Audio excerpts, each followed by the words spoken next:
means the Arabian Tower.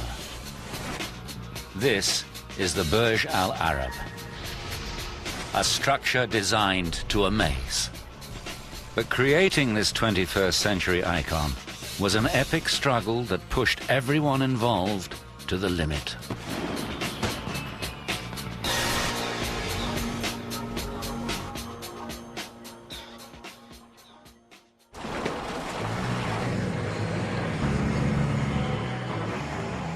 In November 1994, construction began on the world's tallest and most luxurious hotel. The pressure was on from day one. With the eyes of the world watching, no one on the project wants to disappoint this particular client. Sheikh Mohammed bin Rashid Al Maktoum, then Dubai's crown prince, is the visionary behind this amazing building. The project is his response to the economic time bomb his country confronts. As his close advisor, Sultan bin Saleem knows all too well. He knew that we don't have oil. He knows that oil is going to end someday. And they have two choices. Either go and do something about it and find other alternative ways to sustain the life for the people of Dubai, or sit waiting for help.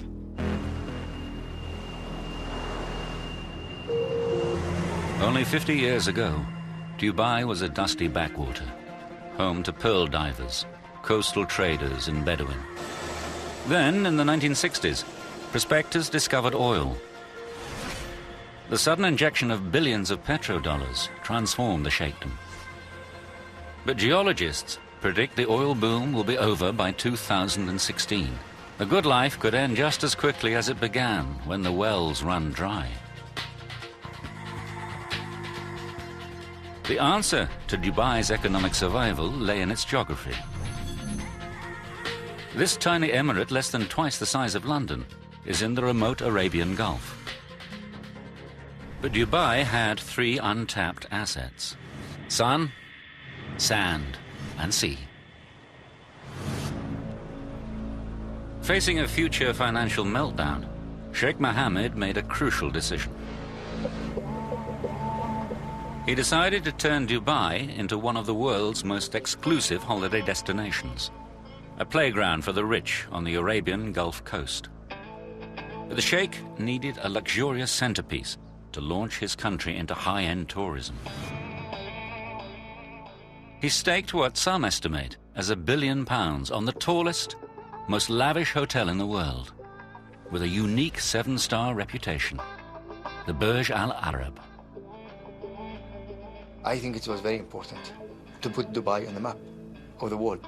There's no hotel like this hotel. It takes guts, and Sheikh Mohammed has a lot of guts. The Sheikh's courage is clear from his choice of architects. A radical young team from Britain, brave enough to take up the challenge, but very short in experience. They were led by Chief Architect Tom Wright. We had an average age of 32. Not a grey hair between us. And none of us had gone over about 15 stories. I was quite staggered by the scale and the immensity of the project. Tom Wright and his colleagues have a reputation for innovative engineering, but they're more used to designing schools and offices. But Dubai is a place where connections are crucial. Through a contact in the ruler's office, the team got its break. Sheikh Mohammed agreed to a meeting and was so impressed with their initial concepts, he awarded them the contract. Wright must turn his sketches into a design so remarkable the building becomes a world-renowned landmark. We had many sleepless nights worrying that the building we'd designed wouldn't turn out to be at all iconic.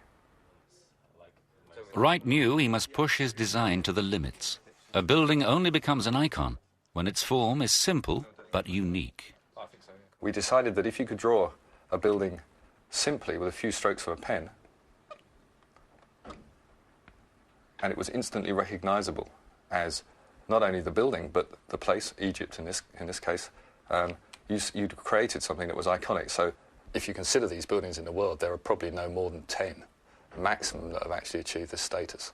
Australia, Sydney Opera House, As with all these buildings, it's usually just the first couple of lines that actually make you know exactly where the building is, Paris. And you have to put a flag on the top. Building an icon is a once-in-a-lifetime challenge few have pulled off. The team had to compete with the likes of Gustave Eiffel. All the brainstorming paid off when Wright finally had his eureka moment. We were sitting there having a beer, watching the modern sailing yacht come out of the Dubai Offshore Sailing Club. You think of excitement, you think of exhilaration, and we went, hey, this must be the one.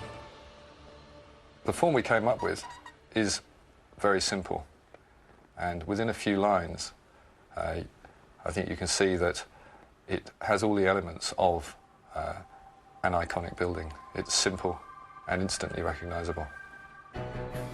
The concept immediately caught the Sheikh's imagination. A sail billowing in the wind has deep meaning for the people of Dubai, a seafaring nation. To complete the nautical image, Wright wanted the structure to rise out of the water like a massive yacht. But this would require an island as a base, and there are none in the area. Wright was undeterred. He proposed they build an island specifically for the hotel, a first for Dubai. Constructing the hotel out at sea would significantly add to the risk and cost. Wright would have to persuade his colleagues this radical scheme could work. I remember I was pulling the sail out to sea, and the rest of the design team were pulling the sail back onto the shore, and this continued to go backwards and forwards before finally the client stepped in and said, no, it's going to be out at sea. Sheikh Mohammed was prepared to take the risk. The hotel would be built 270 meters off the coast. No one had ever built a tower this high on an artificial island. This 321-meter structure, weighing 250,000 tons, will need to stand firm against earthquakes and Gulf storms. Wright has won the first of many battles. The Burj will rise out of the sea. But time and again, his refusal to compromise would force his colleagues to push the boundaries of engineering to the limit.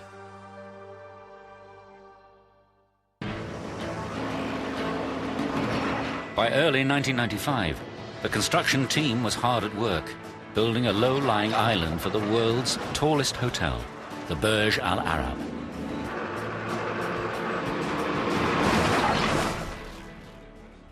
But the young architects were about to get a taste of Dubai's extreme weather. April the 27th, a powerful storm known as a shamal swept across the Gulf, hitting the coast with a vengeance. A set of construction barges lay in its path, each laden with 10,000 tons of rock. The architects had planned for all weather conditions, but the storm's intensity still shocked Simon Crisp. We had 3 or 4 metre waves bashing onto the beach. To see the waves coming in like this was really quite a wake-up call for us. As one huge barge broke loose and slammed into the mainland, the team realized the damage this kind of storm could inflict on their island hotel. We had a really graphic example of how powerful the Gulf of Arabia can be when it's angry. The architects' decision to expose their structure to these forces could have serious consequences. The engineers would have to struggle to produce a low-lying island still capable of resisting nature's fury.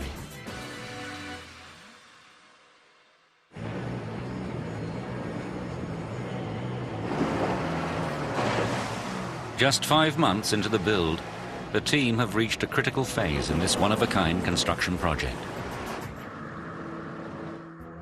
A debate has been raging over the height of the island. Architect Tom Wright wants to make it low to give the impression of a sail rising out of the water. We argued a lot about that.